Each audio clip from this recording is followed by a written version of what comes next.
Foot. Star Foot Express. Tous les jeudis à 19h. Sur Radio Star. Bonsoir et bienvenue. Ce soir, c'est Star Foot Express. On va parler de la Coupe du Monde et du départ canon de l'équipe de France, du match qui arrive demain. On va évoquer l'OM, évidemment, à 15 jours de la reprise. C'est le flou total, pas d'entraîneur, pas de transfert pour le moment. Et pour parler de tout ça, j'ai avec moi ce soir Amar et notre stagiaire qui prend du galon, Minas Arakelian. Salut les garçons. Salut tout le monde. Salut tout le monde. Vous allez bien? Vous êtes en forme? Oui, ça va, merci. Et toi? Ouais. Très bien, parfait. Il fait chaud, hein. Il fait chaud. Ouais, il fait chaud. Même Allez, le soir, il fait chaud. On risque de le dire encore un petit moment, apparemment. Allez, on commence avec la Coupe du Monde. La France a joué un match de fou face à l'Irak. Une interruption de 2 heures à cause des orages. On n'a jamais vu ça. On aurait cru un match de tennis de Roland Garros. Là, quand ça coupe, ça revient, ça coupe, ça revient. C'était hallucinant. Le match, le coup d'envoi, c'était à 23h. Forcément, il n'y a pas grand monde qui a tenu jusqu'à la fin. Je sais pas vous, mais moi non, pas du tout. Moi, il a fallu que je me lève. Donc, je me suis endormi. Ensuite, j'ai enregistré le match, j'ai revu. Et quand j'ai revu, j'ai vu un match de water-polo, quoi. T'as enregistré le match? Ben oui, je fais ça parce que des fois, c'est trop tard et je me lève tôt. Donc, je suis obligé d'enregistrer l'équipe de France, les équipes comme le Maroc et tout. Je suis obligé d'enregistrer pour pouvoir les voir. Ah, toi, tu vis la Coupe du Monde à fond, Amar, hein? Surtout pour les clubs, surtout pour les équipes internationales qui m'intéressent, forcément. Ben oui. Toi, Minas, tu t'es endormi? Ouais, je me suis endormi. Je me suis dit, vas-y, je vais essayer de tenir la deuxième mi-temps. Ça a pris trop de temps. Je me suis endormi. Je regarderai le résumé. Ouais. Et je regrette pas en vrai, parce que 3h du matin, c'est dur quand même. Alors, les joueurs étaient dans les vestiaires. Ils ont été avertis toutes les demi-heures de ce qui allait se passer après. Comment on gère un match comme ça? Est-ce qu'à un moment donné, on n'est pas dans le dur, ou on n'est pas totalement relâché, ou on n'a pas faim? Enfin, j'en sais rien. C'est assez bizarre quand même de gérer ça. C'est difficile. Heureusement que tu es tombé contre une équipe qui est pas très forte, parce que si tu tombes contre une équipe à peu près moyenne, ils se battent contre toi avec leurs armes, et au final, tu te retrouves peut-être avec un match nul, et après, tu te retrouves avec des difficultés pour te qualifier. Si ça avait été une demi-finale ou quoi, ça aurait été encore pire que. Ah ouais. Ça serait terrible, genre. Ouais, on aurait pu l'annuler ce match, logiquement. C'est ça. Alors, ça n'a pas empêché Mbappé de claquer un doublé, 2 doublés dans 2 matchs. C'est son mondial, mais attention, il a de la concurrence. Messi a fait mieux que Kiki. Un triplé et un doublé, ça te fait sourire, hein, Minas? Oui, totalement. Mais après, c'est beau quand même ce qu'il fait Mbappé, surtout que lui, il aura encore 1 ou 2 Coupes du Monde, voire peut-être 3 Coupes du Monde. Il finira sûrement meilleur buteur de Coupe du Monde et il dépassera sûrement Messi aussi.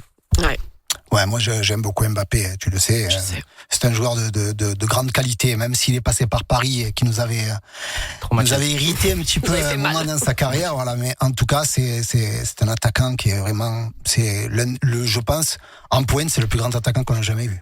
Ouais. On parlait de grands joueurs, de Parisiens. Le fait marquant de la journée d'hier, c'était Neymar, les larmes aux yeux, qui a fait un retour émouvant avec la Seleção. Ça fait 3 ans qu'il n'avait plus participé avec la sélection brésilienne. Alors forcément, victoire du Brésil 3-0 face à l'Écosse. Il a dit que c'était un miracle, mais bon, il a moins brillé quand même que Vinicius Junior. C'est plus le grand Neymar d'avant, mais ça fait plaisir quand même. Mais c'est normal que c'est un miracle, puisque en club, il jouait plus trop. Donc il était plus titulaire en club, il se retrouve international, on se demande pourquoi. Et au final, on le fait jouer, on se demande pourquoi. Ensuite, il y a la pression aussi des supporters, il y a la pression aussi de la fédération brésilienne, et l'entraîneur italien, il est obligé de faire avec, mais c'est compliqué pour lui et c'est compliqué pour le Brésil aussi. Il a 34 ans, ça va, il est pas super vieux non plus. Il fait plus, hein. Ouais, mais il joue plus. Ouais, voilà, c'est ça. En fait. Donc, à mon avis, le niveau, c'est plus le Neymar qu'on a connu au tout début, même si je respecte le joueur, et on a tous apprécié le joueur que c'était, surtout quand il était à Paris, il nous a fait un petit peu mal aussi. Ouais, il y a beaucoup de Parisiens qui nous ont fait mal, malheureusement. Ça fait beaucoup, ouais. Demain, donc, la France joue face à la Norvège. Ce sera Guy Stéphane aux manettes, puisque Didier Deschamps, vous le savez, il est rentré en France pour les obsèques de sa maman. Est-ce que c'est un problème? Moi, je pense pas que ce soit forcément un problème que Guy Stéphane soit aux manettes demain soir. Non, puisqu'ils sont dans le même registre, ils travaillent ensemble depuis très longtemps. Donc je pense que c'est dans la continuité. On a connu Aimé Jacquet avec son adjoint, aidez-moi, Roger Lemaire. Oui. Roger Lemaire qui avait pris sa place, il a été champion d'Europe derrière. Bon là, c'est qu'un match, vous allez me dire, mais de toute façon, c'est comme si Deschamps était encore là, donc il n'y a pas de souci, c'est sur un match, voire 2 matchs. En tout cas, nous, pour Deschamps, en tout cas, on est triste pour lui quand même. Bon, la qualif est déjà acquise. L'enjeu, c'est la première place quand même pour affronter une équipe théoriquement plus faible au prochain tour. Bon, c'est important quand même de finir premier, parce que sinon, on bascule de l'autre côté du tableau. Et après, je crois que ça peut être l'Espagne, l'Angleterre et tout. Donc, c'est quand même un match très important. Un petit pronostic avant de finir cette partie, les garçons. Match nul. Match nul. Ouais. Pas d'interruption. On va faire un pronostic sur les interruptions. Pas d'interruption cette fois. J'espère. Minas. Pas d'interruption aussi, je pense. Et 3-1, Haaland, il va marquer. 3-1. D'accord. Allez, on va faire une petite pause et puis dans la prochaine partie, on va parler de l'OM et de la situation toujours très floue du côté de Marseille. On revient tout de suite sur Radio Star. Star Foot. Star Foot. Présenté par Émilie Fargier sur Radio Star. Dernière partie de ce Star Foot Express sur Radio Star. Je suis toujours avec Amar et notre stagiaire Minas Arakelian. On laisse de côté la Coupe du Monde pour parler de quelque chose qui nous concerne d'un petit peu plus près. C'est l'OM, à moins de 2 semaines de la reprise officielle de l'entraînement. Alors, c'est des rumeurs, on dit 2 semaines de reprise officielle, mais pour l'instant, le club n'a pas communiqué. On est le seul club de Ligue 1 qui n'a pas communiqué sur sa date de reprise. Ça part déjà mal. Mais bon, il y a eu Stéphane Richard qui est arrivé, il y a eu Grégory Lorenzi, mais pour l'instant, pas d'entraîneur officiel. Tout est à l'arrêt en attendant le verdict de la DNCG. Ça part mal quand même. Ouais, ça part mal et en plus c'est long. Et on est déjà passé devant la DNCG, ils ont décalé encore le verdict. C'est long. Quand est-ce que ça va tomber? Oh, mais il faut qu'ils prennent une décision là vite fait parce que on commence à être un petit peu inquiet. Alors je vous explique, hier le président de l'OM Stéphane Richard, il s'est présenté devant la DNCG pour le grand oral du club, mais il n'a pas fait forte impression. Déjà, il s'est pointé là-bas avec plus de 20 minutes de retard. Il y est allé seul et la DNCG elle a trouvé ça très bizarre qu'il ne vienne pas au moins avec un membre du directoire, si ce n'est Franck McCourt. Ouais. L'audition s'est terminée 2 heures après. Et le gendarme financier du football leur a demandé de revenir avec un dossier, je cite, plus carré, un budget mieux structuré et beaucoup plus réaliste. Donc c'est mal barré, il faut tout qu'ils refassent, il faut refaire tout le dossier. Après, bon, je vais pas les défendre, mais ils viennent à peine d'arriver. Ouais. Je pense pas que ce soit aussi facile de monter un dossier alors que tout le monde a laissé tomber le navire. Et puis là, il y a ces nouveaux qui arrivent et il faut qu'ils pondent un dossier nickel. Donc c'est compliqué. Bon, on a compris en tout cas qu'il fallait vendre des joueurs. Ça, on l'a compris, donc il faut vendre. Acheter, ça va être compliqué, à moins qu'on a des joueurs gratuits avec des salaires très bas et bons. Ouais. Tout ça fait un cocktail pratiquement impossible. Donc, vendre des joueurs, on a compris, ça y est. Mais ce qu'il y a, c'est de savoir comment ils travaillent, ces gens-là. Parce que moi, personnellement, si j'étais à leur place, je viendrais pas à l'OM. Ouais. Parce que à moins que je vienne bien avant, j'aime bien avant et puis je prépare mon truc. Mais là, apparemment, c'est excusez-moi, mais c'est le bordel. Oui, alors là, Stéphane Richard, en plus, il prend ses fonctions officielles à partir du 3 juillet. Là, il travaille en amont, on va pas dire gratuitement, mais voilà, il met du cœur, quoi. Il commence avant, quoi. Ouais, bien sûr. Là, et là, on commence à être un petit peu inquiets, nous, les supporters marseillais. Ouais. Ça fait longtemps, moi, je suis inquiet. Avec l'Europa League, on n'était pas sûr. On sait pas qui va débuter l'année prochaine en tant que coach à l'OM.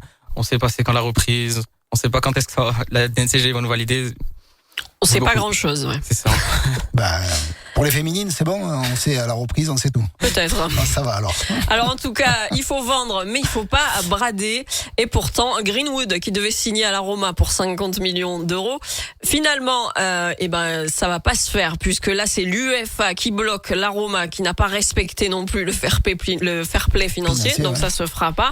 Du coup, on pourrait le brader certainement à Fenerbahçe pour 30 millions d'euros, mais c'est rien, 30 millions d'euros pour Greenwood. Non, mais c'est honteux. Non, mais c'est honteux, c'est n'importe quoi. Moi, j'y crois pas, tout ça. Tu crois pas? Non, j'y crois pas. Je pense qu'on va peut-être, si on le vend pas à la Roma, je pense qu'on va peut-être le garder. Et puis, vendre d'autres joueurs, mais ils vont les mettre dans l'attente. La DNCG vont leur expliquer qu'on a un potentiel, qu'on a de l'argent quelque part, et puis, avec le temps, ça va se faire. Ils vont leur laisser du temps. Oui, mais Greenwood, je pense qu'il va commencer la saison avec nous, parce que si c'est pour le vendre 30 millions, c'est pas la peine. Ce serait énorme de le garder, hein. Ah oui, non, mais il faut, à moins de le vendre pour moi, comme je l'ai dit la dernière fois, et je pense, même Marc était d'accord avec moi, il faut le vendre 100 millions. C'est le prix de ce joueur, vu le marché, comment il tourne. Ouais, on avait tablé sur 80 à peu près, minimum, quoi. Ouais, bon, pour moi, Greenwood, c'est un joueur qui coûte très cher. Alors par contre, est-ce que vous vous souvenez d'un ancien joueur qui évolue au Fenerbahçe, un ancien joueur de l'OM, que beaucoup de supporters ont aimé? Oui, l'un des meilleurs numéro 10 qu'on a eu à Marseille. Ouais. Oui. Le petit Matteo Guendouzi, qui, ça. alors là, il y a une rumeur folle, soi-disant, il y aurait un petit échange, un petit truc, si Greenwood va là-bas et qu'il est vendu que 30 millions d'euros, on récupérerait Matteo Guendouzi. Ouais. J'ai pas vu ça. Non. Ça vous emballe pas? Moi, Moi, Ah oui, non, oui. c'est pas le même poste, mais Matteo Moi, ça Guendouzi, il m'emballe pas était du pas tout. mal. Hein. Oui, non, moi j'aime beaucoup Matteo Guendouzi. C'est un joueur avec un potentiel, avec un coffre assez impressionnant sur le terrain. Il est omniprésent, il est partout. Moi, c'est un joueur que j'aime beaucoup, Guendouzi. Ouais, moi je trouvais qu'il mouillait bien le maillot et tout, qu'il c'est un était bon pas joueur, mal. mais Hein. bon, Greenwood quand même. Ouais, non, c'est pas le même style. Non, c'est pas pareil. C'est pas la même chose. Mais bon. Ouais. Ça fera Il mouillait le maillot Guendouzi, effectivement. un petit lot de consolation quand même. Petit alors. Pour le coup, tous ceux qui aimaient pas les joueurs nonchalants, c'est le contraire Guendouzi. C'est vrai. Il est pas C'est vrai. nonchalant du tout. Exactement. Eh ben, on va déjà se quitter, les garçons. Passez une belle soirée. Non, Oui. mais c'est trop rapide. C'est Star Foot Express, ça s'appelle comme ça. C'est incroyable. Bon. Si vous avez raté l'épisode de ce soir, vous avez le podcast sur radiostarsud.fr. Belle soirée sur Radio Star. Star Foot. Star Foot Express. Tous les jeudis à 19h sur Radio Star.